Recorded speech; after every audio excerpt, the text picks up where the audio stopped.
차가운 바람이 회색빛 구름 사이를 뚫고 뼈속까지 스며들었다. 이지은은 낡은 코트 깃을 바싹 여미며 발걸음을 재촉했다. 해발 700m에 자리한 이 작은 산골 마을은 겨울이면 늘 눈 속에 파묻혔다. 마치 세상과 단절된 듯한 고립감은 그녀에게 익숙했다. 아니, 어쩌면 그녀는 그 고립감을 스스로 택한 것인지도 몰랐다. 5년 전, 그 모든 것이 산산조각난 이후로 지으는 도시의 번잡함과 사람들의 시선을 피해 이곳으로 숨어들었다.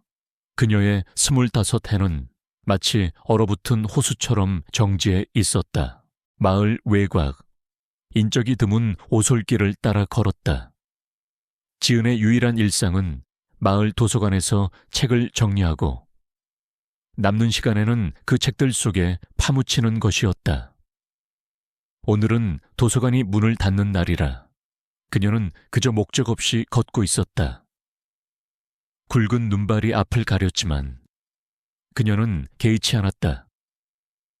눈은 세상의 추함을 덮어주는 하얀 장막 같아서 오히려 그녀에게 위안을 주곤 했다. 축축한 눈이 신발 속으로 스며들어 발가락이 얼어붙는 듯 했지만 그녀의 마음은 그보다 더 차가웠다. 그때였다. 희미하게 들려오는 미약한 신음소리. 처음에는 바람소리인 줄 알았다. 하지만 한 걸음 더 내딛자 그것은 분명 생명체의 고통스러운 소리임을 알 수 있었다.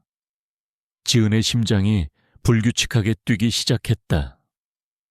그녀는 본능적으로 소리가 나는 쪽으로 발걸음을 옮겼다.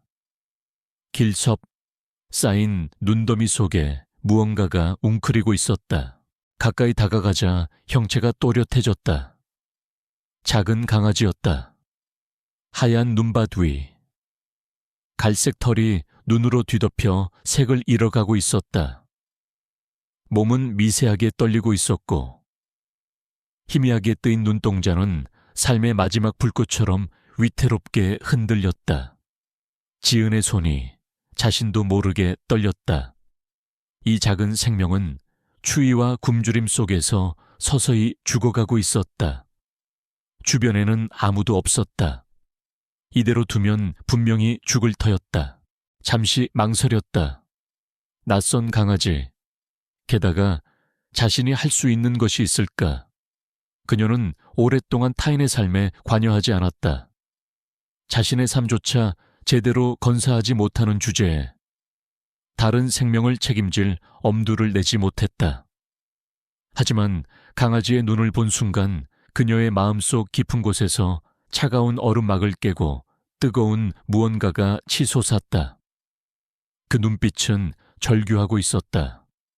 살려달라고. 야야. 지은은 조심스럽게 무릎을 꿇었다. 차가운 눈이 무릎을 적셨지만 느껴지지 않았다. 강아지는 그녀의 인기척에도 미동조차 하지 않았다. 이미 의식을 잃어가고 있는 듯했다. 시간이 없었다. 그녀는 망설임 없이 코트 깃을 열어 강아지를 안아 올렸다. 작고 차가운 몸뚱이가 그녀의 품에 안겼다. 그 무게는 너무나 가벼워서 마치 생명이 막 빠져나가는 듯한 섬뜩함마저 느껴졌다. 그녀는 강아지를 품에 안고 무작정 뛰기 시작했다. 마을을 벗어나 산을 넘어가는 길이었다. 이 길은 폐쇄된 축사가 있는 곳으로 연결되어 있었고 그곳에는 작은 관리인 숙소가 있었다. 예전에 그곳에서 일하던 아저씨에게 들었던 기억이 났다. 혹시라도 그곳에 도움을 줄 수 있는 사람이 있을까 하는 신락 같은 희망 때문이었다. 눈보라가 더욱 거세졌다. 그녀의 발걸음은 눈 속에서 헛디뎌 몇 번이나 넘어질 뻔했지만 품속의 작은 온기가 그녀를 멈추게 하지 않았다. 거친 숨을 몰아쉬며 겨우 폐쇄된 축사 앞에 다다랐다. 낡고 녹슨 철문은 굳게 닫혀 있었다. 관리인 숙소는 저만치 어둠 속에 잠겨 있었다. 불빛 하나 새어나오지 않았다. 사람은 없는 것 같았다. 절망감이 밀려왔지만 그녀는 포기할 수 없었다. 품속의 강아지는 거의 숨을 쉬지 않았다. 천을 잃어가고 있었다. 시발, 제발 죽지 마. 그녀는 숙소문을 두드렸다. 아무런 응답도 없었다. 잠겨 있었다. 이제 어쩌지 이대로 돌아갈 수도 없었다. 이 추위에 다시 마을까지 간다면 강아지는 버티지 못할 터였다. 지은은 주변을 둘러봤다. 그때 그녀의 눈에 작은 헛간이 들어왔다. 축사 옆에 붙어있는 낡은 헛간이었다. 혹시나 하는 마음에 헛간 문을 열었다. 퀴퀴한 냄새와 함께 차가운 공기가 그녀를 맞았다. 하지만 그곳은 바람을 피할 수 있는 곳이었다. 헛간 안으로 들어섰다. 구석에는 낡은 건초더미가 쌓여 있었다. 지은은 조심스럽게 강아지를 건초더미 위에 내려놓았다. 강아지는 움직이지 않았다. 그녀는 자신의 코트까지 벗어 강아지를 감쌌다. 그래도 온기는 전달되지 않는 것 같았다. 지은은 무언가라도 해야 했다. 무엇이든. 그녀는 어릴 적 언니와 함께 키우던 강아지가 아팠을 때를 떠올렸다. 언니는 항상 따뜻한 물을 수건에 적셔 몸을 닦아주고 품에 안고 밤새 천을 나눠주곤 했다. 지은은 손바닥으로 강아지의 작은 몸을 부드럽게 문질렀다. 온기가 생기기를 바라면서. 하지만 이미 너무 늦은 것 같았다. 강아지의 숨은 점점 더 희미해졌다. 그녀의 눈에서 뜨거운 눈물이 흘러내렸다. 차가운 눈물은 그녀의 뺨을 타고 흘러내려 강아지의 털 위로 떨어졌다. 어린 시절 언니의 따뜻한 손길과 웃음소리가 그녀의 귓가를 맴돌았다. 언니는 항상 강하고 따뜻한 사람이었다. 모든 것을 포기하려 할 때마다 언니의 목소리가 들리는 듯 했다. 지은아, 포기하지 마. 어떤 어려움 속에서도 희망은 있어. 그녀는 언니의 마지막 모습을 떠올렸다. 피범벅이 된 도로 위. 자신을 감싸 안고 쓰러져 있던 언니. 언니는 그때도 자신을 지키려 했다. 하지만 지은은 아무것도 할 수 없었다. 그 무력감은 그녀를 평생 짓눌렀다. 다시는 누군가를 잃고 싶지 않았다. 이 작은 생명만은 제발. 지은은 필사적으로 강아지에게 입김을 불어넣었다. 희망이 없다는 것을 알면서도 그녀는 멈출 수 없었다. 그녀의 심장이 너무나 아팠다. 마치 자신의 생명이 빨려나가는 듯한 고통이었다. 헛간 문틈으로 차가운 바람이 새어 들어왔고 눈발은 더욱 거세졌다. 세상은 온통 하얀 죽음의 장막으로 뒤덮인 듯했다. 얼마나 시간이 흘렀을까. 강아지의 몸이 순간 미세하게 경련했다. 지은은 깜짝 놀라 강아지를 내려다봤다. 그리고 믿을 수 없는 일이 벌어졌다. 강아지의 눈꺼풀이 아주 천천히 힘겹게 들어 올려졌다. 희미하지만 분명히 생명의 빛이 담겨 있었다. 그리고 작고 힘없는 콧잔등이 미세하게 움직였다. 숨을 쉬고 있었다. 아주 약하게. 지은은 얼어붙었던 심장이 녹아내리는 것을 느꼈다. 기적이었다. 그녀의 눈에서 기쁨의 눈물이 본물처럼 터져나왔다. 그녀는 강아지를 다시 품에 안았다. 이제는 차가움 대신 아주 미약한 온기가 느껴졌다. 그녀의 품속에서 강아지는 작게 끙소리를 냈다. 살아있었다. 정말로 살아났다. 그녀는 밤새도록 강아지를 품에 안고 있었다. 자신의 천을 나눠주며 혹시라도 다시 차가워질까 노심초사했다. 새벽녘이 되어서야 강아지는 조금 더 안정된 숨을 쉬기 시작했다. 그녀는 강아지의 털을 부드럽게 쓰다듬었다. 이 작은 생명이 그녀의 얼어붙은 세상에 따뜻한 빛을 가져다 준 것 같았다. 그녀는 알 수 없는 강한 유대감을 느꼈다. 마치 이 강아지가 그녀에게 어떤 메시지를 전해주기 위해 나타난 것만 같았다. 날이 밝자 눈발은 잦아들었다. 지은은 품속의 강아지를 바라보았다. 강아지는 아직 약했지만 분명히 살 의지를 보이고 있었다. 그녀는 강아지를 데리고 마을로 돌아가기로 결심했다. 병원에 데려가야 했다. 그리고 이 강아지를 키우겠다고 마음먹었다. 이제 그녀의 삶에 혼자는 아니었다. 이 작은 생명이 그녀의 삶에 어떤 변화를 가져올지 그녀는 아직 알지 못했다. 하지만 한 가지는 분명했다. 이 강아지는 그녀의 과거와 현재, 그리고 미래를 연결하는 예상치 못한 실마리가 될 것이라는 예감. 죽어가던 강아지를 구한 행위가 그녀의 닫힌 세상을 향한 첫걸음이 될 줄은 그 누구도 예상하지 못했다. 따뜻한 물에 목욕을 시키고 동물병원에서 처방받은 약을 먹이자 하늘이 알하늘는 몰라보게 기력을 되찾았다. 갈색 털은 윤기를 되찾았고 앙상했던 몸에는 조금씩 살이 붙기 시작했다. 지은은 하늘이가 자신을 만날 운명이었다는 것을 의심치 않았다. 처음에는 무기력하고 나약해 보이던 작은 생명은 이제 그녀의 곁에서 활기차게 움직이며 그녀의 적막한 삶에 새로운 소리를 불어넣었다. 그녀는 하늘이에게 이름표를 달아주었다. 하늘은 그녀의 언니가 가장 좋아했던 단어였다. 언니는 항상 하늘처럼 넓은 사람이 되어야 해, 지은아 라고 말하곤 했다. 하늘이가 완전히 회복되자 녀석은 이상한 행동을 보이기 시작했다. 낮에는 지은의 그림자처럼 그녀를 따라다녔지만 밤이 되면 녀석은 잠을 설치고 낑낑거렸다.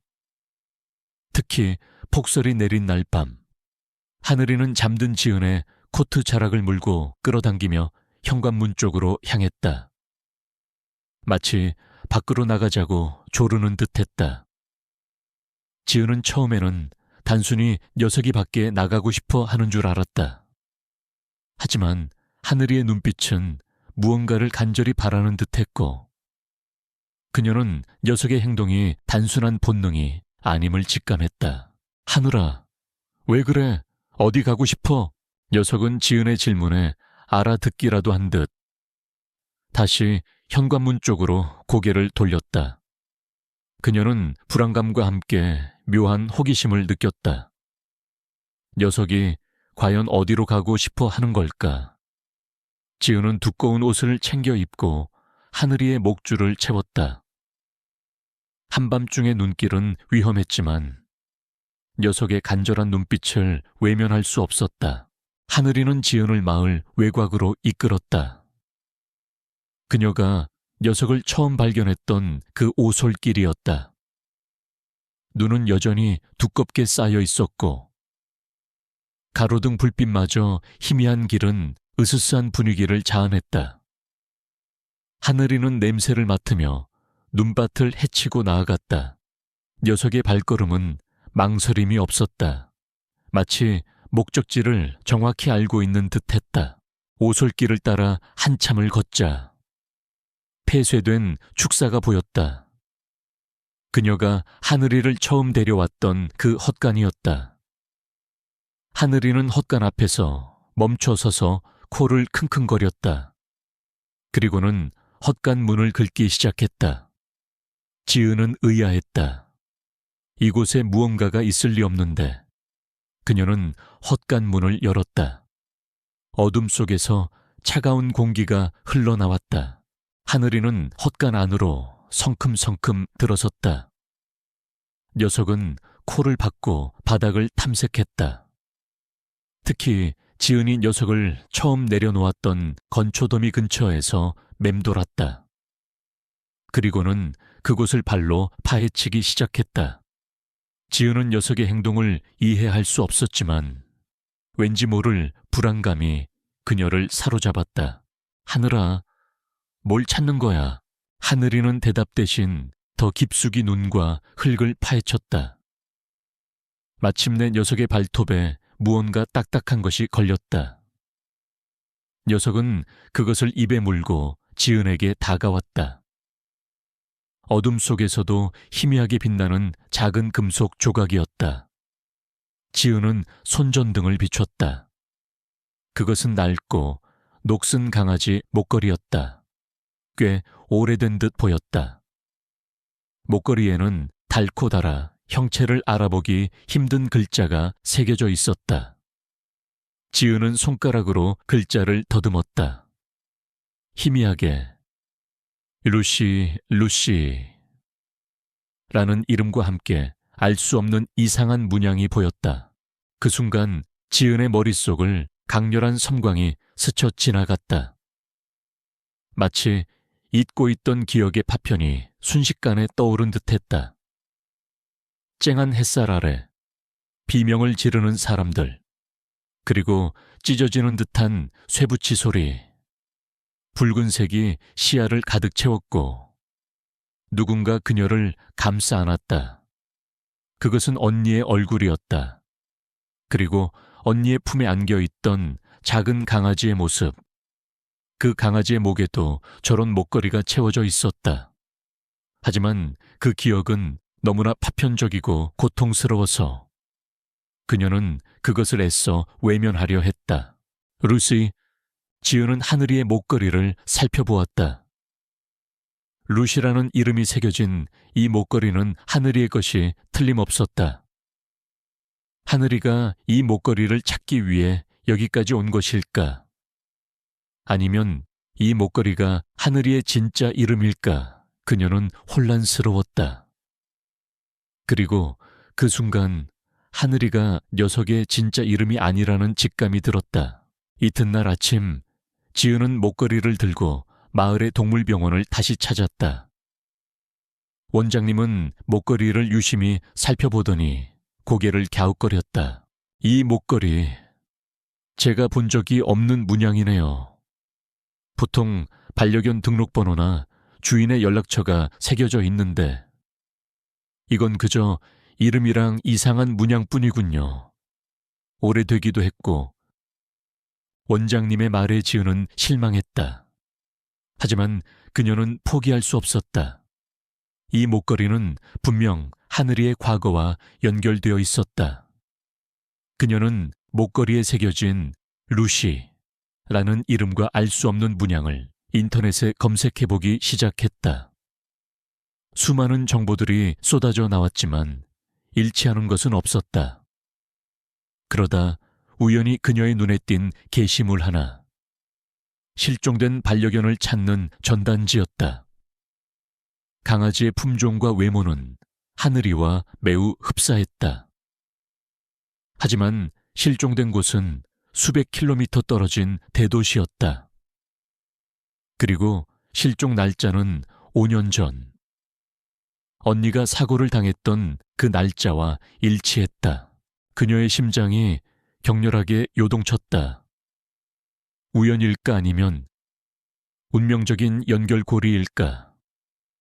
전단지에는 루시라는 이름이 적혀 있었고 강아지의 목걸이에 새겨진 것과 동일한 문양이 이미지로 첨부되어 있었다. 루시는 사고 현장에서 실종되었다고 했다. 그리고 실종된 주인의 이름은 김미나. 어디선가 들어본 이름이었다. 지은은 자신의 기억을 더듬었다. 5년 전 언니의 사고 기사에서 본 적이 있는 이름이었다. 언론에서는 언니의 사고를 단순 교통사고로 보도했지만 당시 언니의 차와 충돌한 상대 차량의 탑승자 중 한 명이 김민아 씨였다는 기사를 본 기억이 났다. 김민아 씨는 그 사고로 사망했다고 알려져 있었다. 지은은 온몸에 소름이 돋았다. 하늘이가 루시라면, 그리고 루시의 주인이 언니의 사고로 사망한 김민아 씨라면 이 모든 것은 단순한 우연이 아니었다. 이 작은 강아지는 그 사고의 생존자이자 어쩌면 그날의 진실을 알고 있는 유일한 목격자일 수도 있었다. 그녀의 뇌리에는 그날의 파편적인 기억들이 다시금 스쳐 지나갔다. 언니의 비명, 그리고 피, 엉망진창이 된 차량들, 그리고 언니의 품에 안겨 있던 작은 강아지. 그녀는 그때 강아지의 존재를 희미하게나마 인지하고 있었던 것이다. 하지만 충격으로 인해 모든 기억이 봉인되어 있었을 뿐, 그녀는 더 깊이 파고들기 시작했다. 김민아 씨의 가족 관계, 사고 당시의 상황, 그리고 언론에 보도되지 않은 숨겨진 이야기들. 그녀는 도서관의 낡은 컴퓨터와 자신의 스마트폰으로 정보를 수집했다. 김민아 씨는 대기업 성진그룹의 상무인 김민준의 여동생이었다. 김민준은 재벌가 후계자로 냉정하고 수단과 방법을 가리지 않는 인물로 알려져 있었다. 그의 주변에서는 늘 잡음이 끊이지 않았다. 점점 더 퍼즐 조각들이 맞춰지기 시작했다. 언니의 사고는 단순한 교통사고가 아닐지도 모른다는 의심이 강하게 들었다. 언니는 당시 사회정의를 위해 불의와 맞서 싸우는 열혈 기자였다. 성진그룹의 비리를 추적하고 있었다는 사실은 오래전부터 알고 있었다. 혹시 언니는 성진그룹의 비리를 파헤치다가 김민준과 엮이게 된 것은 아닐까? 그리고 김민아 씨의 죽음은 지은은 두려웠다. 5년 동안 애써 외면했던 진실이 거대한 괴물처럼 그녀를 향해 다가오고 있었다. 하지만 그녀는 피할 수 없었다. 하늘이가 그녀에게 이 모든 것을 알려주기 위해 나타난 것이라면 그녀는 녀석의 침묵의 메시지를 받아들여야 했다. 그녀의 언니를 위해서라도, 그리고 김민아 씨를 위해서라도 그녀는 목걸이에 새겨진 문양에 다시 집중했다. 언뜻 보면 단순한 문양 같았지만 자세히 보니 무언가를 의미하는 듯했다. 마치 지도를 나타내는 기호 같기도 했다.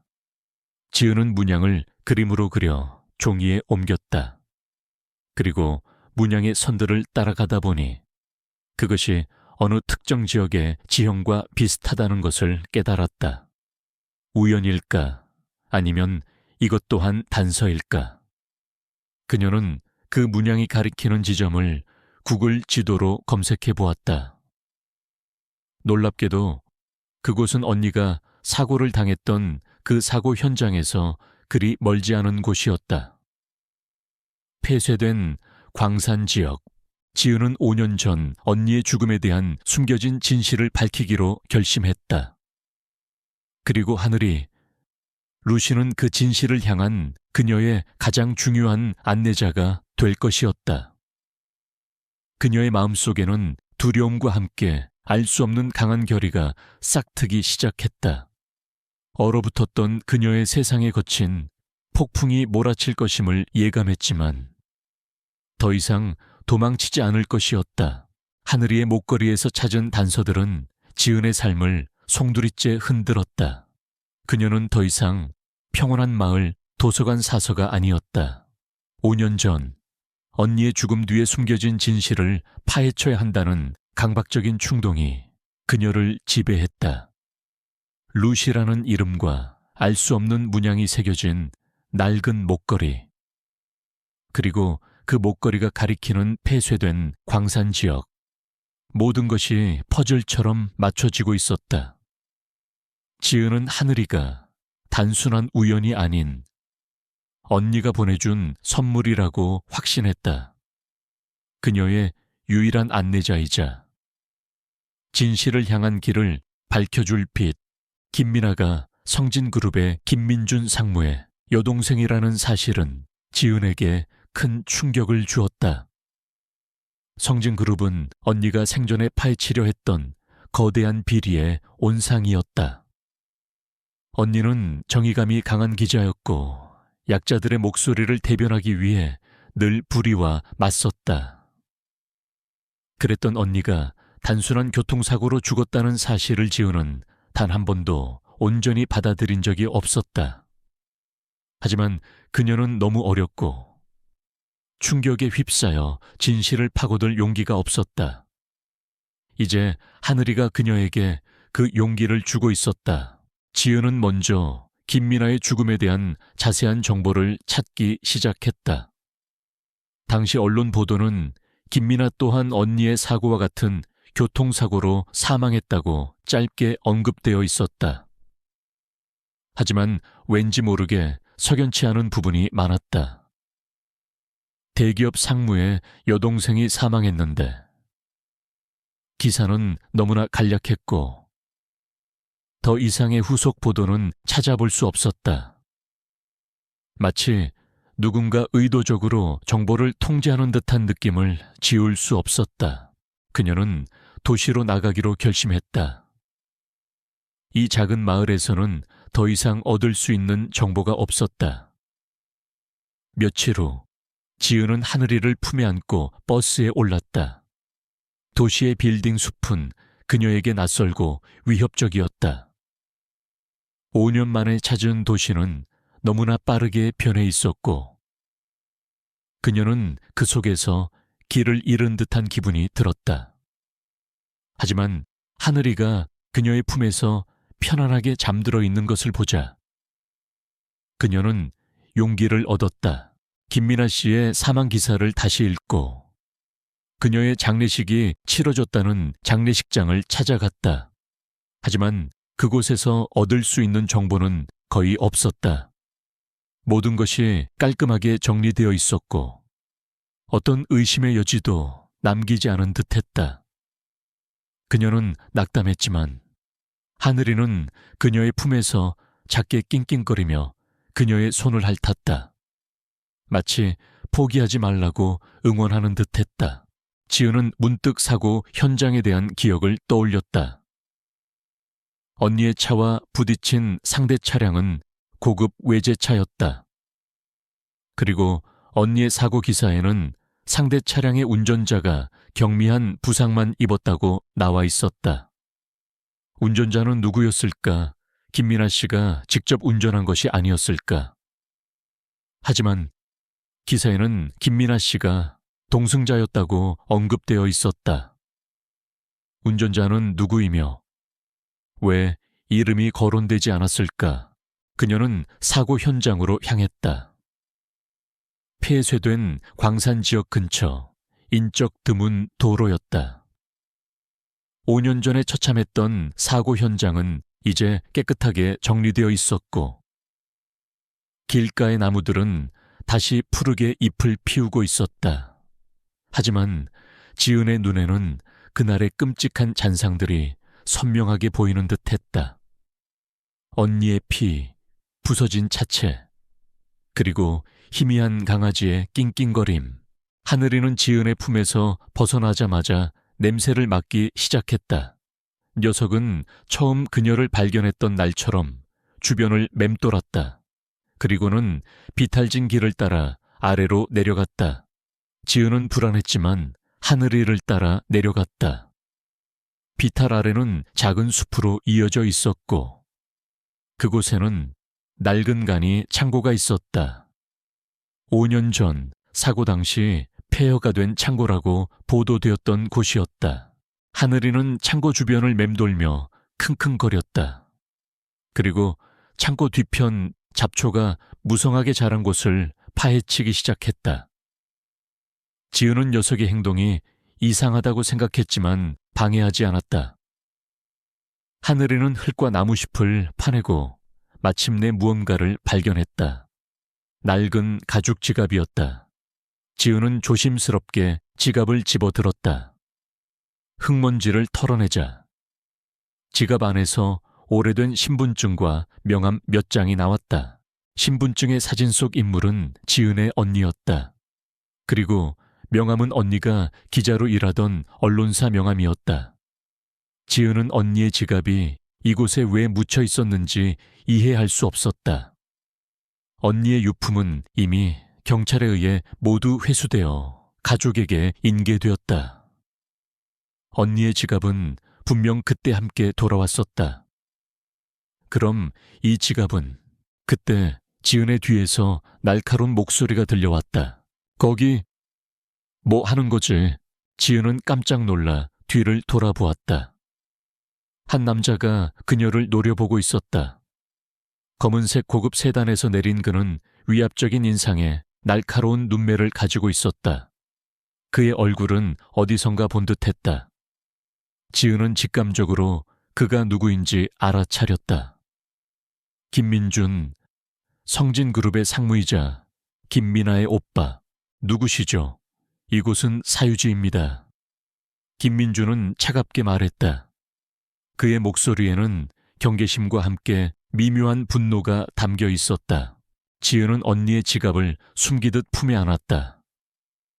저는 이 근처에 사는 사람입니다. 강아지 산책을 시키다가 우연히 이곳까지 오게 되었습니다. 그녀는 애써 침착하게 대답했다. 하지만 심장은 격렬하게 요동쳤다. 하늘이는 그녀의 다리 사이로 숨어들었다. 녀석은 김민준을 향해 작게 으르렁거렸다. 김민준은 지은의 손에 들린 목걸이를 발견했다. 그 목걸이, 어디서 난 거지?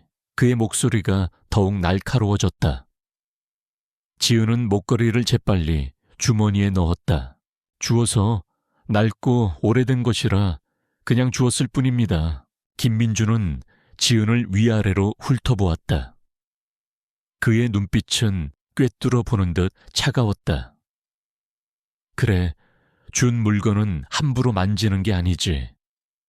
특히 남의 물건이라면 더더욱 괜히 불필요한 일에 휘말리고 싶지 않다면 이곳에서 당장 사라지는 게 좋을 겁니다. 그의 목소리에는 분명한 경고의 의미가 담겨 있었다. 지은은 그의 말에 아무런 대꾸도 하지 않고 하늘이를 안고 그곳을 벗어났다. 그녀의 등 뒤로 김민준의 시선이 느껴졌다. 그녀는 땀으로 축축한 손으로 언니의 지갑을 꽉 움켜쥐었다. 이 지갑은 왜 이곳에 묻혀 있었을까? 언니의 유품이 확실한데 왜 이토록 깊은 곳에 숨겨져 있었을까? 그녀는 마을로 돌아와 언니의 지갑을 자세히 살펴보았다. 지갑 안에는 언니의 신분증과 명함 외에 낡은 종이 한 장이 접혀 있었다. 펼쳐보니 그것은 언니의 필체로 쓰인 메모였다. 성진그룹, 불법 비자금, 김민준, 살인, K광산, 지하창고. 메모는 짧고 간결했지만 그 내용은 충격적이었다. 살인이라는 단어에 지은의 손이 떨렸다. 언니는 단순한 교통사고가 아니라 누군가에게 살해당한 것이었다. 그리고 그 배후에 김민준이 있었다. K광산.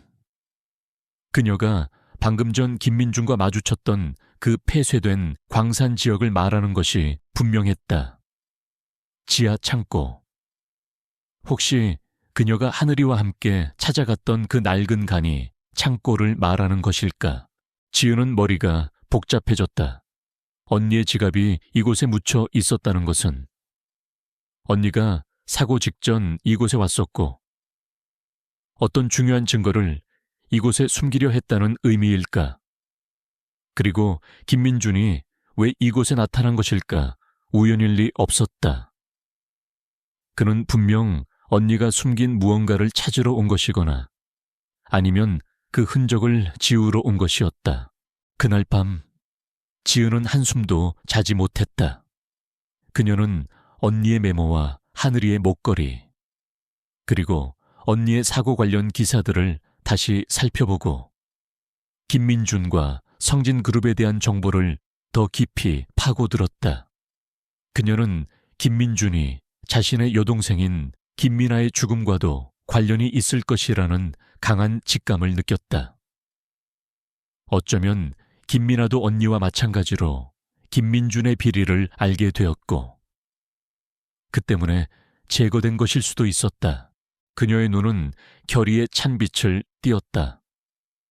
그녀는 더 이상 숨지 않을 것이다. 언니의 억울한 죽음을 밝혀내고 김민준의 악행을 세상에 폭로할 것이다. 그녀는 작은 강아지 하늘이의 눈을 바라보았다. 하늘이는 그녀의 무릎에 머리를 기대고 있었다. 그녀는 하늘이의 따뜻한 온기에서 용기를 얻었다. 이 작은 생명이 그녀의 가장 큰 아군이 되어줄 것이라는 믿음이 생겼다. 이제 그녀는 거대한 진실의 소용돌이 속으로 뛰어들 준비가 되었다. 김민준과의 위험한 게임이 시작된 것이다. 언니의 지갑에서 발견된 메모는 지은의 모든 의심을 확신으로 바꿔놓았다. 성진그룹, 불법 비자금, 김민준, 살인, K광산, 지하창고. 짧지만 강렬한 단어들은 그녀의 마음속에 불을 질렀다. 언니는 단순한 교통사고로 죽은 것이 아니었다. 살해당했다. 그리고 그 배후에는 김민준이 있었다. 지은은 더 이상 물러설 곳이 없었다. 그녀의 심장에는 언니를 위한 복수심과 진실을 향한 뜨거운 열망이 타올랐다. 그녀는 언니의 메모에 언급된 K광산과 지하창고에 집중했다. 어제 김민준과 마주쳤던 그 폐쇄된 광산 지역. 언니는 왜 그곳에 갔을까? 그리고 그 지하 창고에는 무엇이 있었을까? 지은은 하늘이를 데리고 다시 그곳으로 향했다. 이번에는 낮 시간이었지만 여전히 인적이 드물고 으스스한 분위기가 감돌았다. 하늘이는 마치 길을 안내하듯 앞장섰다. 녀석은 어제 지갑을 발견했던 낡은 간이 창고 앞을 지나쳐 광산 안쪽으로 난 좁은 길을 따라 들어갔다. 길은 잡목으로 우거져 있었고 폐광의 흔적이 여기저기 남아 있었다. 지은은 불안했지만 하늘이의 확신에 찬 발걸음을 믿고 따라갔다. 얼마 가지 않아 하늘이가 멈춰 섰다. 녀석은 땅을 킁킁거리며 냄새를 맡았다. 그리고는 낡은 목조 구조물 앞에 서서 낑낑거렸다. 마치 무언가를 말하려는 듯했다. 지은이 다가가 보니 그것은 폐광으로 이어지는 낡은 입구였다. 굵은 쇠사슬로 굳게 잠겨 있었고 출입금지라는 낡은 팻말이 위태롭게 매달려 있었다. 하늘아, 여기가 지하 창고라는 거야. 지은은 하늘이에게 속삭이듯 물었다. 하늘이는 대답 대신 쇠사슬을 향해 앞발을 들었다. 지은은 주변을 둘러보았다. 쇠사슬이 너무 두꺼워 맨손으로 풀 수는 없었다. 다른 입구는 없을까? 그때 저 멀리서 인기척이 느껴졌다. 지은은 재빨리 몸을 숨겼다. 2명의 남자가 숲속에서 나타났다. 그들은 김민준의 부하들로 보였다. 그들은 폐광 입구를 향해 걸어오고 있었다. 한 남자는 무정이를 들고 누군가와 통화하고 있었다. 확인했습니다. 상무님, 아직까지 별다른 움직임은 없습니다. 그 여자는 아마 이곳을 포기한 듯합니다. 김민준의 목소리가 무정이 너머로 희미하게 들려왔다. 그래, 방심하지 마. 그녀는 끈질긴 여자니까. 그 개도 조심하고. 그 개가 쓸모없을 줄 알았는데. 의외로 성가시군. 지은의 심장이 차갑게 식었다.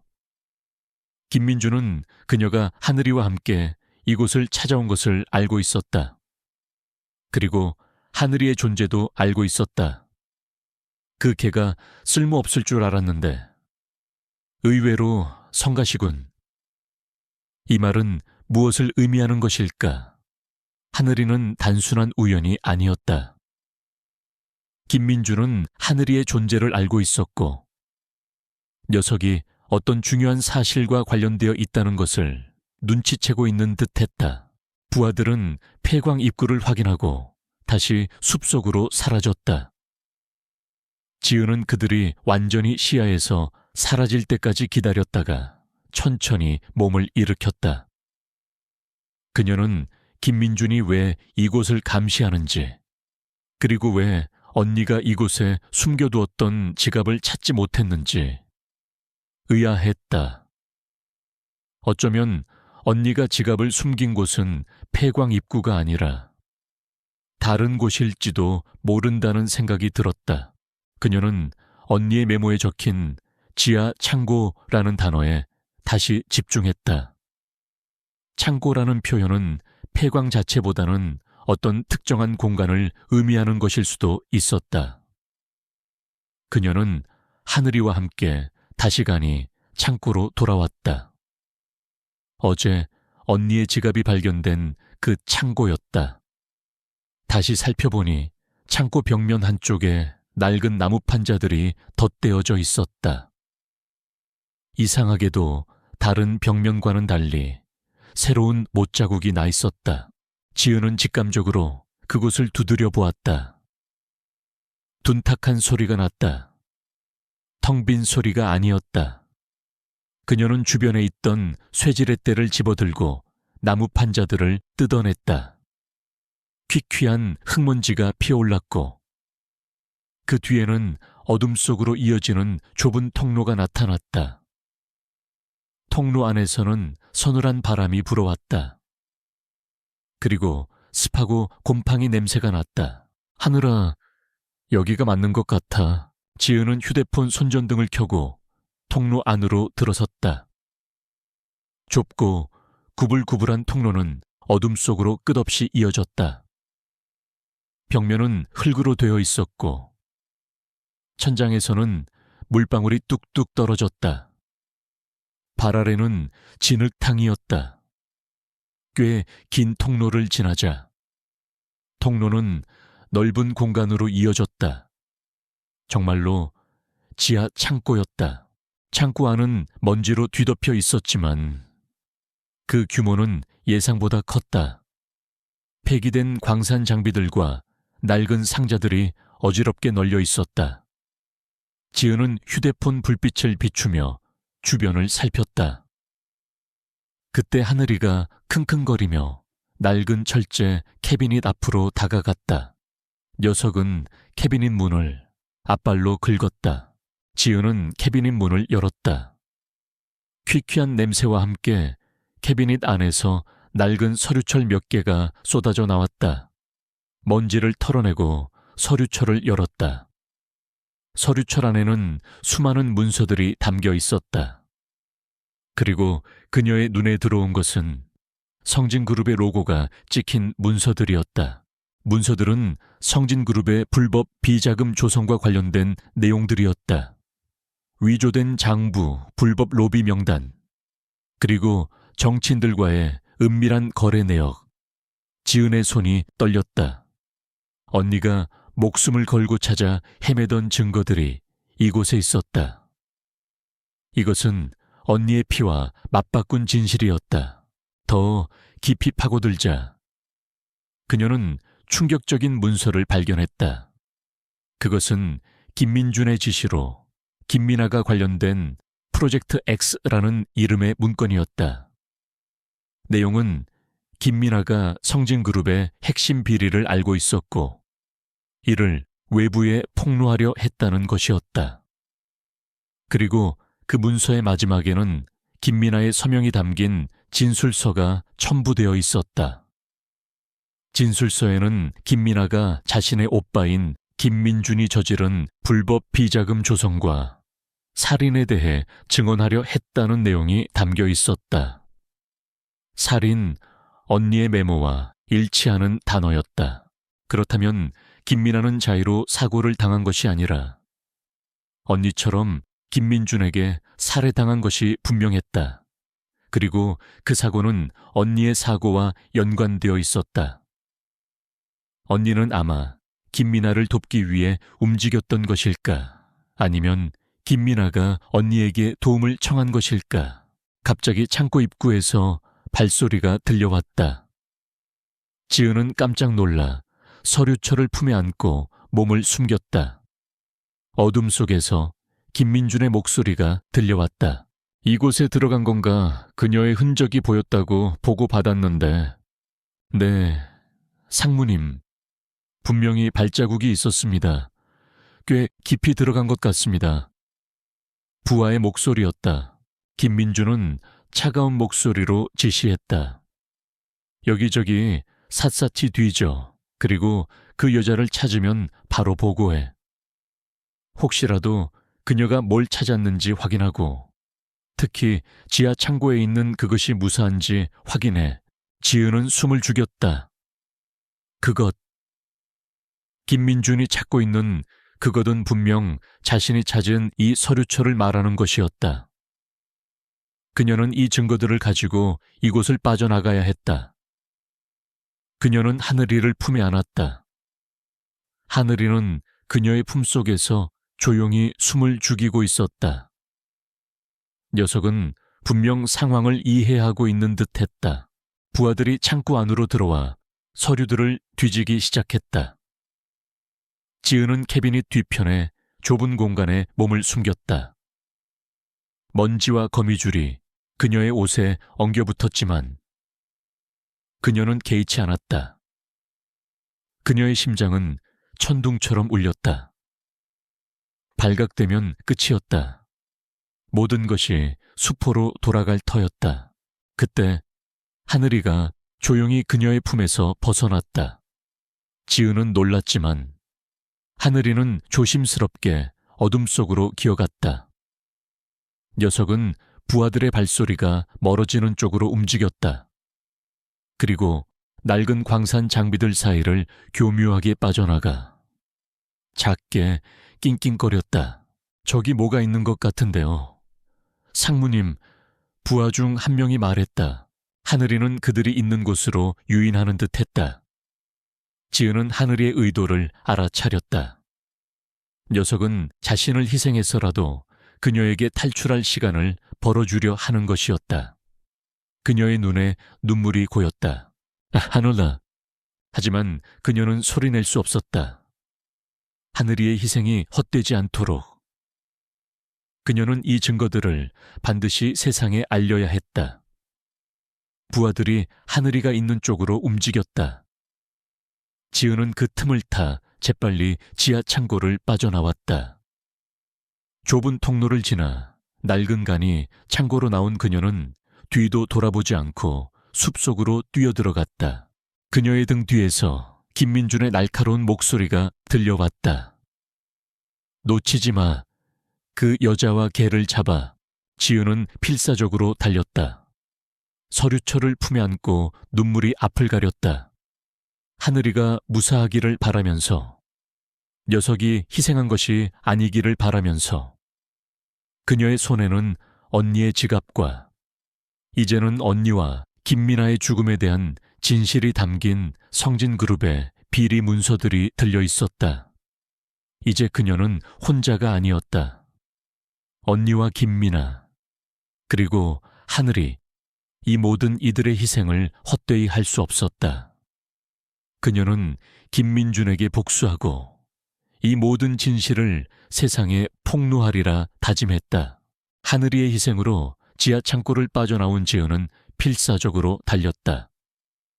뒤에서는 김민준의 부하들이 그녀를 쫓는 소리가 들려왔다.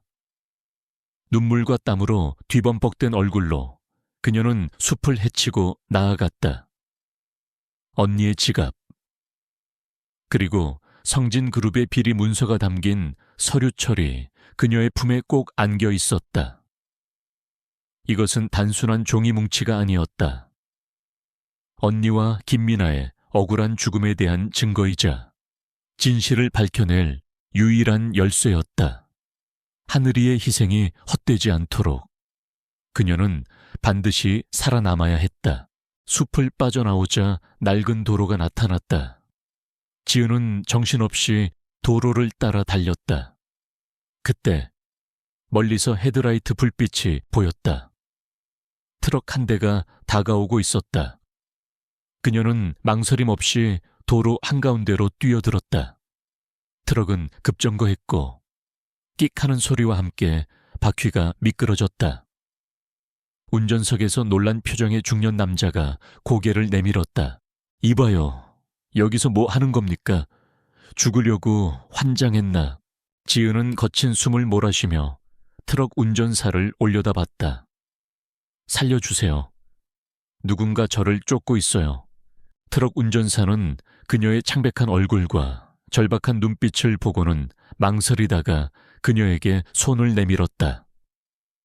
일단 타요 상황이 좋지 않아 보이는데 그녀는 트럭에 올라탔다. 트럭은 굉음을 내며 다시 출발했다.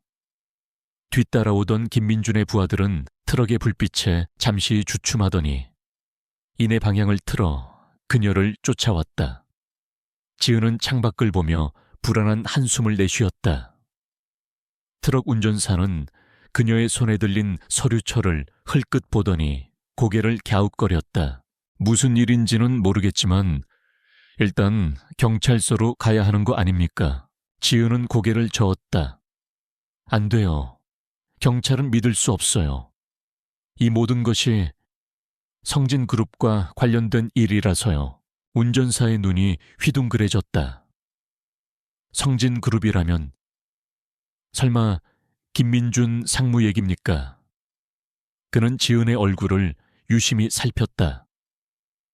아가씨, 혹시 이지은 씨 맞아요? 당신 언니. 이지수 기자 사건 때문에 온 동네가 시끄러웠는데. 그녀는 놀랐다. 운전사는 그녀의 언니를 알고 있었다. 아저씨, 혹시 나는 그때 김민아 씨를 태우고 다니던 운전사였습니다. 운전사는 침통한 표정으로 말했다. 김민아 씨는 김민준 상무의 여동생이었죠. 그때 사고, 단순한 사고가 아니라는 소문이 파다했습니다. 하지만 아무도 나서지 못했죠. 성진그룹의 힘이 워낙 막강해서 지은은 그의 말에 눈물이 핑 돌았다. 드디어 진실을 아는 사람을 만난 것이다. 아저씨, 저 좀 도와주세요. 언니의 억울한 죽음을 밝히고 김민준의 죄를 세상에 알려야 해요. 김민아 씨도 김민준에게 살해칼에 당한 거예요. 이 서류들이 그 증거예요. 운전사는 백미러를 통해 뒤를 확인했다. 검은색 승용차가 그들을 맹렬히 쫓아오고 있었다. 일단 이들을 따돌려야겠군요. 나는 당시 사고 현장에 가장 먼저 도착했던 사람 중 한 명입니다. 김민준 상무가 그곳에 나타나 뭔가 감추려 했던 걸 똑똑히 봤습니다. 아가씨를 돕겠습니다. 그는 노련하게 트럭을 운전했다. 좁은 비포장도로와 익숙한 샛길을 통해 그들을 따돌렸다. 지은은 그에게 모든 것을 털어놓았다. 하늘이가 루시이며 하늘이를 통해 언니의 지갑을 찾았고 지하 창고에서 김민준의 비리 서류를 발견한 일까지. 운전사는 그녀의 이야기를 묵묵히 들었다. 루시가 살아있었다니 놀랍군요. 김민아 씨가 루시를 정말 아꼈습니다. 사고 당시에도 루시를 찾으려 했지만 찾지 못했습니다. 김민아 씨가 사고 직전 당신 언니를 만났다는 이야기는 들었습니다. 아마 뭔가 중요한 이야기를 나누려 했던 것 같습니다. 네, 언니는 성진그룹의 비리를 추적하고 있었어요.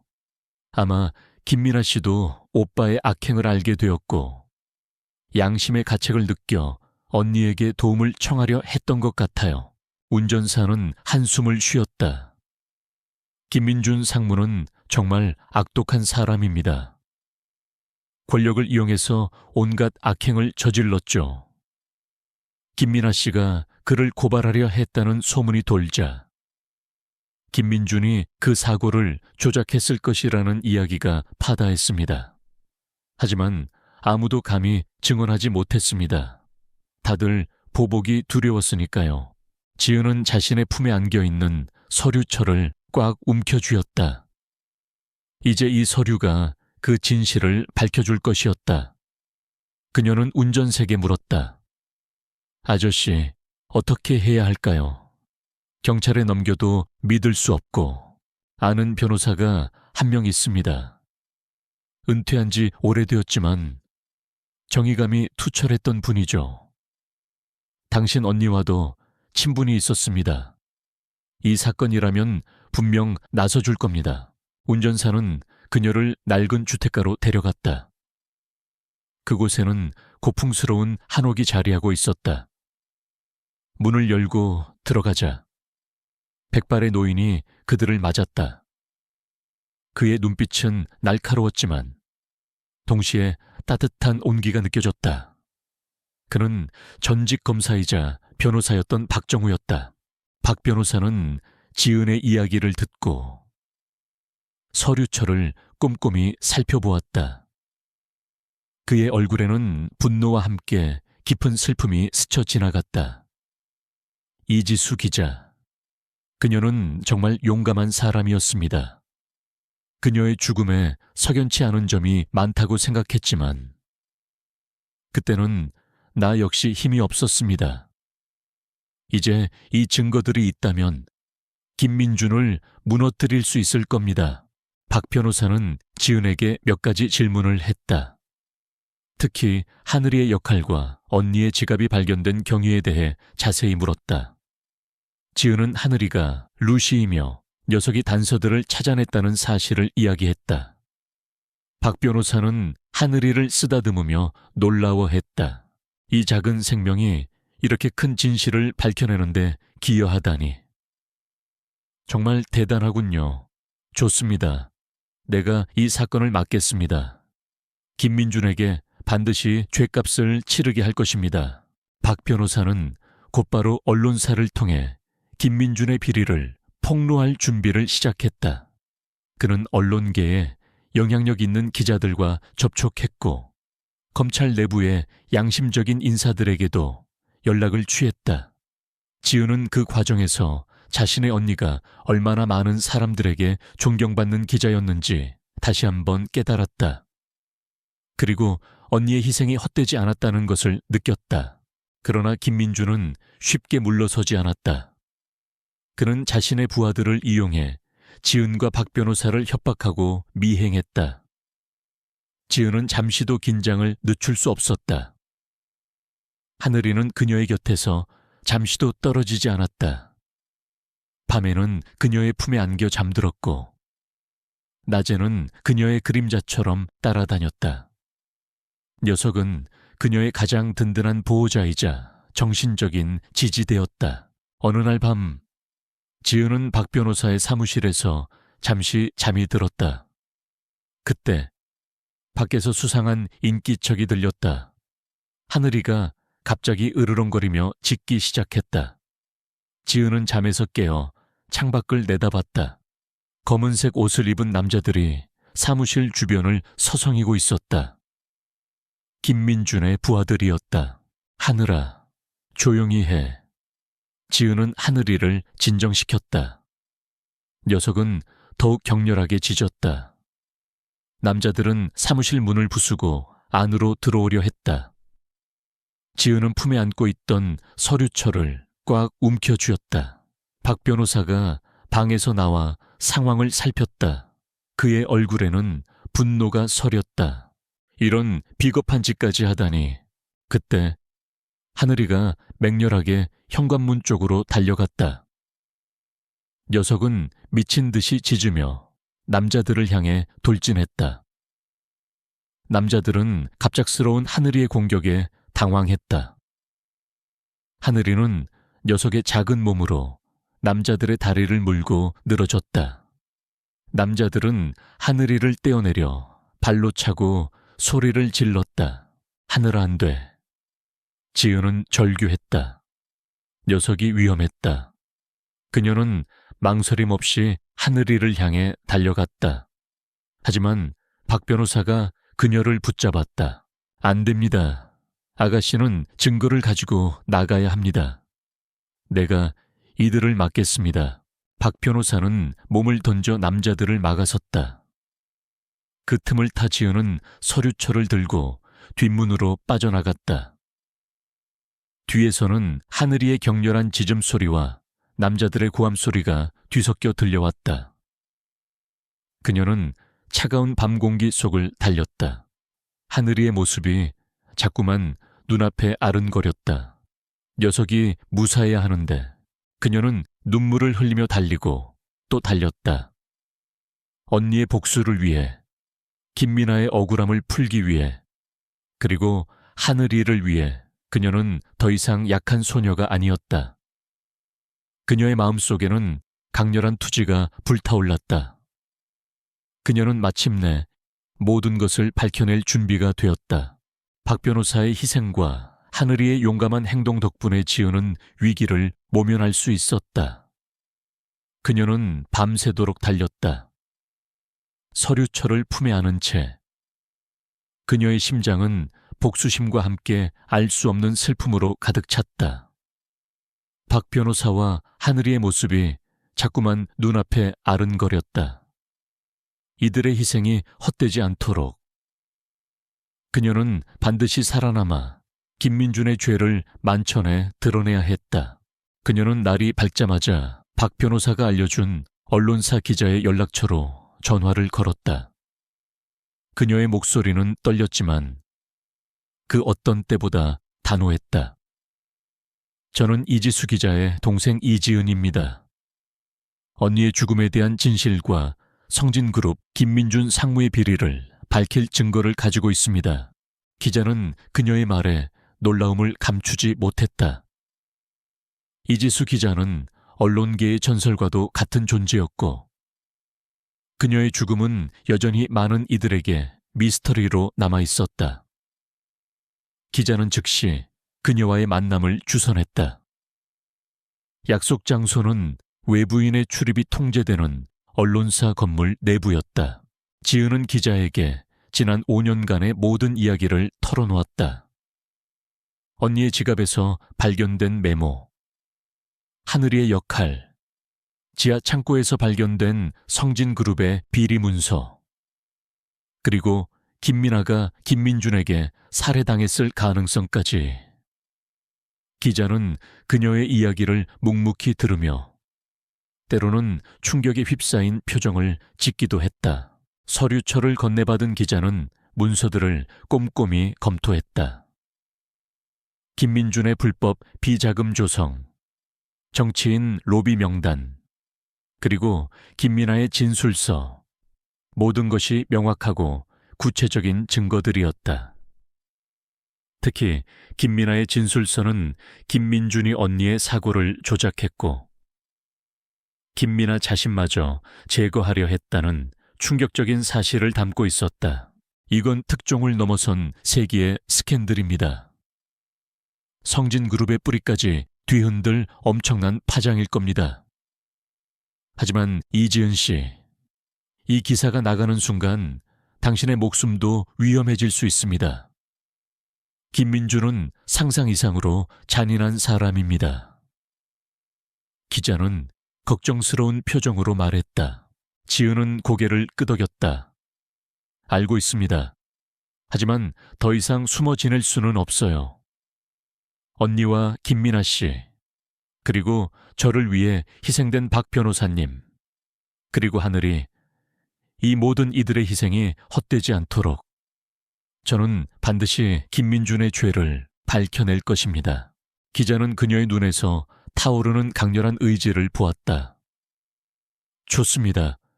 우리가 당신을 돕겠습니다. 하지만 한 가지 부탁이 있습니다.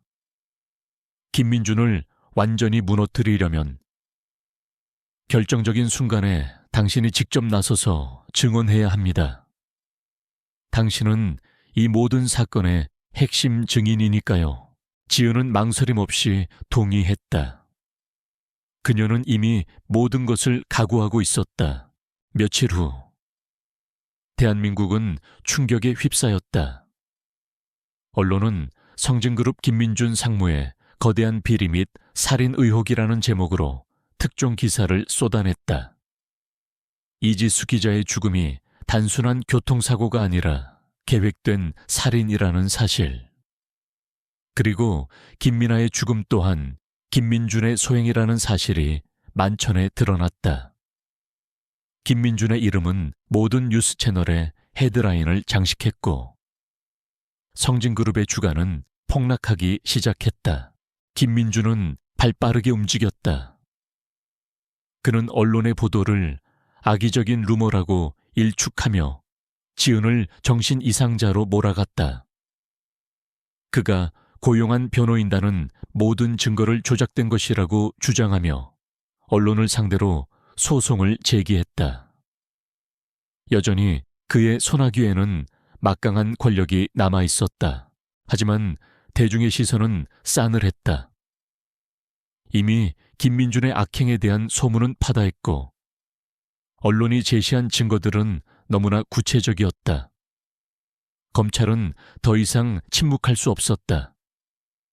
대중의 압력에 못 이겨 검찰은 김민준에 대한 전면적인 수사에 착수했다.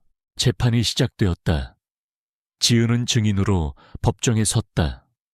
그녀는 김민준의 차가운 시선에도 불구하고 떨지 않았다. 5년 전 그녀가 언니를 잃고 모든 것을 포기했던 나약한 소녀가 아니었다. 그녀는 그날의 기억, 언니의 마지막 모습, 그리고 지하 창고에서 발견한 증거들을 차분하고 단호하게 증언했다. 저의 언니 이지수 기자는 성진그룹의 불법 비자금을 추적하고 있었습니다. 그리고 김민아 씨는 언니에게 김민준 상무의 비리를 폭로하려 했습니다. 김민준 상무는 그 사실을 알고 언니와 김민아 씨를 살해했습니다. 언니의 지갑에 있던 메모, 그리고 지하 창고에서 발견된 김민아 씨의 진술서가 그 증거입니다. 김민준의 변호인단은 그녀의 증언을 맹렬히 반박했다. 증인 그 모든 것은 단순한 우연의 일치이거나 증인이 만들어낸 허구일 뿐입니다. 지하 창고에서 발견된 문서 또한 누군가 의도적으로 조작했을 가능성이 농후합니다. 그때 법정 문이 열리고 박 변호사가 들어섰다. 그의 얼굴은 여전히 창백했지만 그의 눈빛은 흔들림 없었다. 그의 곁에는 놀랍게도 하늘이가 있었다. 하늘이는 깁스를 한 앞발을 절뚝이며 지은을 향해 다가왔다. 하늘아, 지은은 믿을 수 없다는 듯 하늘이를 불렀다. 녀석은 살아있었다. 그녀의 눈에서 뜨거운 눈물이 흘러내렸다. 박 변호사는 법정에서 증언했다. 이지은 씨의 증언은 사실입니다. 제가 직접 그 증거들을 확인했습니다. 그리고 이 개의 이름은 루시입니다. 김민아 씨가 사고 당시 애지중지했던 반려견이죠. 루시는 김민아 씨의 죽음과 김민준 상무의 악행을 증명할 수 있는 또 다른 증인입니다. 김민준은 얼굴이 굳어졌다. 그의 눈빛은 불안하게 흔들렸다.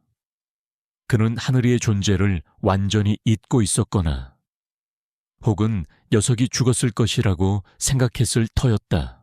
박 변호사는 이어서 말했다. 루시는 사고 현장에 있었습니다. 그리고 사고 당시 김민아 씨가 루시에게 중요한 메시지를 남겼을 가능성이 있습니다. 루시의 목걸이에 새겨진 문양은 단순한 문양이 아니라 김민아 씨가 남긴 일종의 지도였습니다. 그 지도가 가리키는 곳은 바로 성진그룹의 비리 문서가 숨겨져 있던 지하 창고입니다. 법정 안은 술렁거렸다. 박 변호사는 전문가를 불러 루시 목걸이의 문양과 지하 창고의 위치를 시뮬레이션한 자료를 제시했다. 그리고 루시가 지하 창고에서 지은에게 언니의 지갑을 찾아주었다는 사실을 강조했다. 루시는 단순한 개가 아닙니다. 녀석은 김민아 씨의 마지막 의지를 담고 진실을 밝히기 위해 5년 동안 버텨왔습니다. 루시의 존재 자체가 김민준 상무의 살인 계획이 얼마나 치밀하고 잔혹했는지를 증명합니다. 그때 하늘이가 갑자기 김민준을 향해 맹렬하게 짖기 시작했다. 녀석의 눈빛은 증오와 분노로 가득 차 있었다. 마치 김민아의 억울함을 대변하는 듯했다. 김민준은 하늘이의 눈을 피했다. 그의 얼굴에는 당황스러움과 함께 미묘한 공포가 스쳐 지나갔다. 녀석의 짖음은 법정 안에 모든 이들에게 김민준이 죄인임을 각인시키는 듯했다.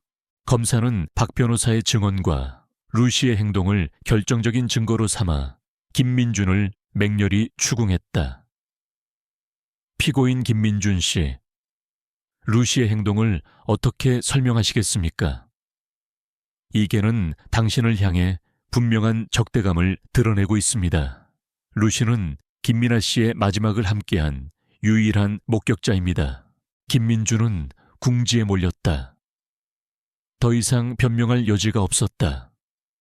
그는 얼굴이 하얗게 질린 채 고개를 떨구었다. 그의 입에서 마침내 나지막한 목소리가 흘러나왔다. 내가 다 했소. 법정 안은 일순간 정적이 흘렀다. 김민준의 자백이었다. 그는 자신의 죄를 인정했다. 모든 것이 끝나는 순간이었다.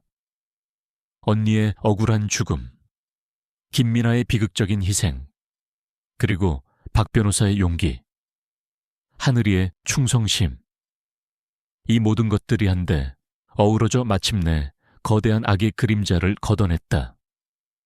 지은은 하늘이를 품에 안았다. 뜨거운 눈물이 뺨을 타고 흘러내렸다. 이제 언니는 편히 잠들 수 있을 것이다. 그리고 김민아도 김민준의 자백은 온 세상을 뒤흔들었다.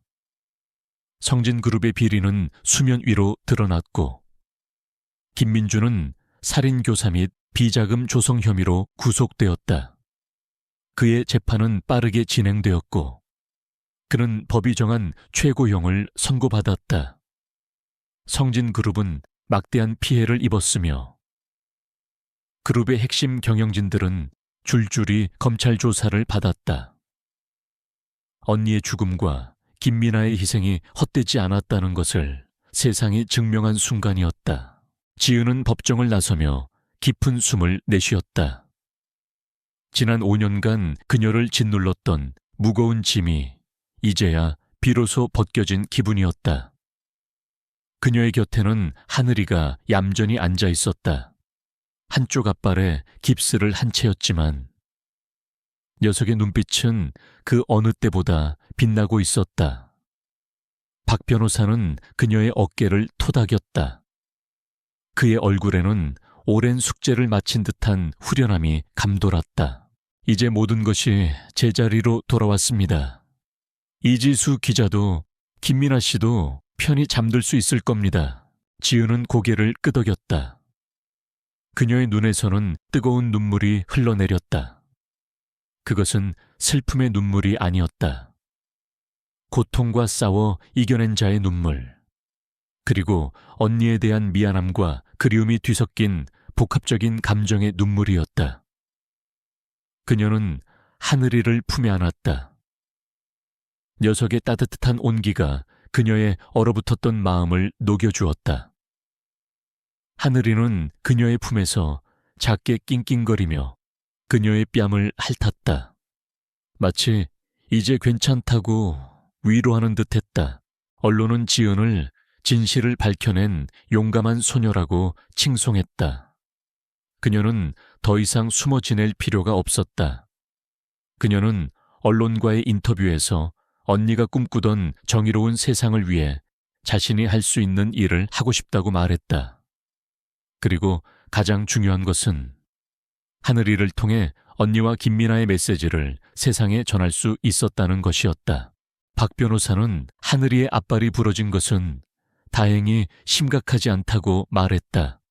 몇 주 동안 깁스를 하고 쉬면 완벽하게 회복될 것이라고 했다. 하늘이는 박 변호사의 보호 아래 치료를 받았고 지은은 매일 하늘이를 찾아가 돌보았다. 하늘이는 그녀를 보자마자 달려와 품에 안겼다. 그들의 유대감은 더욱 깊어졌다. 재판이 끝난 후 지은은 마을로 돌아가지 않았다. 그녀는 언니가 살던 작은 아파트로 이사했다. 언니의 흔적이 고스란히 남아있는 곳이었다. 책상 위에는 언니가 쓰던 낡은 만년필과 메모지들이 놓여 있었고 책장에는 언니가 즐겨 읽던 책들이 가득했다. 지은은 언니의 물건들을 정리하며 지난 시간들을 되짚어 보았다. 그녀는 언니의 옷을 꺼내 입고 언니가 좋아했던 음악을 들었다. 언니가 살아있는 듯한 착각에 빠지기도 했다. 하지만 이제 더 이상 슬퍼하지 않았다. 언니는 그녀에게 용기와 희망을 남겨주었다. 그리고 하늘이라는 가장 소중한 존재를 보내주었다. 하늘이는 이제 지은의 삶의 전부가 되었다. 녀석은 그녀의 그림자처럼 그녀를 따라다녔고 그녀가 슬퍼할 때면 곁에 와서 위로해 주었다. 지은은 하늘이와 함께 산책하고 함께 식사하고 함께 잠들었다. 녀석은 그녀의 텅 비었던 마음에 사랑과 온기를 가득 채워주었다. 지은은 더 이상 과거에 갇혀있지 않았다. 그녀는 언니의 못다 이룬 꿈을 이어가기로 결심했다. 그녀는 언론사에 인턴으로 지원했다. 처음에는 망설였지만 박 변호사와 언론사 기자의 적극적인 추천으로 합격할 수 있었다. 그녀는 기자가 되어 언니처럼 세상의 불의를 파헤치고 약자들의 목소리를 대변하기로 마음먹었다. 첫 출근 날, 지은은 설렘과 긴장감으로 가득 찬 얼굴로 언론사 건물 앞에 섰다. 하늘이는 그녀의 발치에 앉아 그녀를 올려다봤다. 하늘아, 나 잘할 수 있을까? 그녀는 하늘이의 머리를 쓰다듬었다. 하늘이는 작게 낑낑거리며 그녀의 손을 핥았다. 마치 잘할 수 있다고 응원하는 듯 했다. 그녀는 언론사 로비를 들어섰다. 언론사의 분위기는 그녀가 생각했던 것보다 훨씬 활기차고 역동적이었다. 그녀는 안내를 받아 편집국으로 향했다.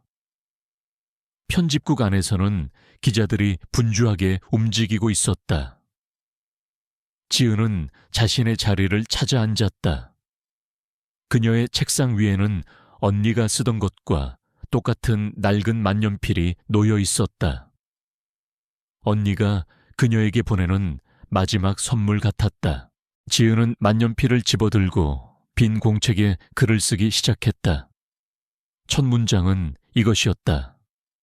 나는 이지수 기자의 동생 이지은입니다. 언니의 못다 이룬 꿈을 위해 저는 오늘 기자의 길을 걷습니다. 그녀의 마음은 평온했다. 더 이상 고통과 절망이 그녀를 지배하지 않았다. 그녀는 과거를 극복하고 새로운 삶을 시작할 준비가 되었다. 몇 년 후 이지은 기자는 언니 못지않은 정의감과 뛰어난 실력으로 언론계에 이름을 알렸다. 그녀는 사회의 어두운 이면을 파헤치고 불의와 맞서 싸우는 용감한 기자로 성장했다. 그녀의 곁에는 늘 하늘이가 있었다. 하늘이는 이제 녀석의 진짜 이름인 루시로 불렸지만 지은은 가끔씩 하늘아라고 부르며 그녀의 언니를 추억하곤 했다. 루시는 이제 그녀의 가장 소중한 동반자이자 그녀의 삶의 등대였다. 지은은 루시와 함께라면 어떤 어려움도 헤쳐나갈 수 있다고 믿었다. 눈 속에서 죽어가던 작은 강아지를 발견했던 그날 밤, 그녀는 단순히 생명을 구한 것이 아니었다. 그녀는 자신의 삶을 구원했고 잃어버렸던 희망과 용기를 되찾았다. 그녀의 삶은 이제 눈보라가 아닌 따스한 햇살로 가득 찼다. 그녀는 언니의 꿈을 이어가며 루시와 함께 새로운 미래를 향해 나아갔다. 그들의 이야기는 세상에 널리 알려졌고 많은 이들에게 희망과 용기를 주었다. 작은 강아지의 생명을 구한 한 소녀의 행동이 거대한 진실을 밝히고 세상을 바꾼 기적을 만들어낸 것이다.